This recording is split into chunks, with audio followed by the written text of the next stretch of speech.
কোর্টের কোনো একটা নির্দেশের পরিপ্রেক্ষিতে আমাদের শব্দবিধি যা আছে তার পরিপ্রেক্ষিতে কোর্টের নির্দেশে কোনো মসজিদকে সম্ভবত মাইক খুলতে বলা হয়েছে বা মাইক খোলা হয়েছে। সেইটা আইনি বিষয় হলে আইনেই তার আলাপ আলোচনা হওয়া উচিত। কারণ যদি সে বিষয়ে প্রশ্ন থাকে নিশ্চয়ই তিনি আইনে যেতে পারেন। আর যদি মনে করেন যে না এটা যথার্থ আমরা মেনে নিচ্ছি, আলাদা কথা। যদি কারোর কোনো গ্রিভ্যান্স থাকে নিশ্চয়ই তারা কোর্টে যাবেন। এটা সেটা নানান রকম ভিজিট করেছেন। এই ভিজিট করা ছাড়া আর উপায় নেই। ওনার আগের মুখ্যমন্ত্রী তিনি মাঝে মধ্যেই ভিজিট করতেন।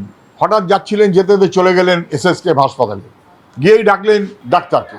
ডাক্তার বলে আমি অপারেশনটা করে আসি, মানে আমি ডেকেছি অপারেশন আগে, সাসপেন্ড। ফলে আগের যিনি মুখ্যমন্ত্রী তিনি যখন তখন যেখানে সেখানে ঢুকে গিয়ে একটা তালগোল পাকিয়ে দিয়ে আসতেন এবং পরিষেবার 12টা বাজাতেন। ফলে সেই পথেই উনি চলতে চান। ফলে উনি ভিজিট করুন, খারাপ কিছু না, কিন্তু ভিজিটটা কি মমতা ব্যানার্জির নির্দেশিত পথেই করছেন?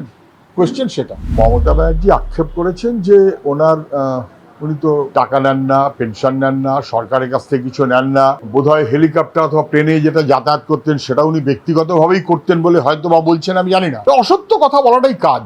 মানুষের টাকা শ্রাদ্ধ করেছেন মুখ্যমন্ত্রী আগের, কোনো সন্দেহ নেই ব্যাপারে। আচ্ছা বেশ, উনি টাকা নেন না, তাহলে উনি কিসে চলেন? রয়্যালটিতে চলেন। আচ্ছা আগে তো আপনি চলতেন ছবি এঁকে, ছবি আঁকাটা বন্ধ হয়ে গেল কেন? ছবি আর বিক্রি হচ্ছে না। আচ্ছা বেশ, রয়্যালটি, তো রয়্যালটি আপনি আর টাকা পাবেন কি করে? আপনার বই তো বিক্রি হয় না। আপনার বই আপনি কিনতেন, আপনি তার টাকা পেতেন। আপনার বই আপনার অর্ডারে, মানে আপনার সরকারের অর্ডারে লাইব্রেরিকে কিনতে হতো, স্কুলকে কিনতে হতো। যারা কিনতো তারা কেউ পড়েনি, কিন্তু গচ্ছা দিয়েছে, সরকারের টাকা গচ্ছা দিয়েছে, সেই টাকা আপনি ভাগ নিয়েছেন। একে বলে আরেক ধরনের তোলাবাজি। এটা আরেক ধরনের তোলাবাজি। আমি বই লিখবো, আমার নামে বই, বইটা কেনার কোনো খদ্দের নেই, অতএব লাইব্রেরিতে বই চলে যাবে।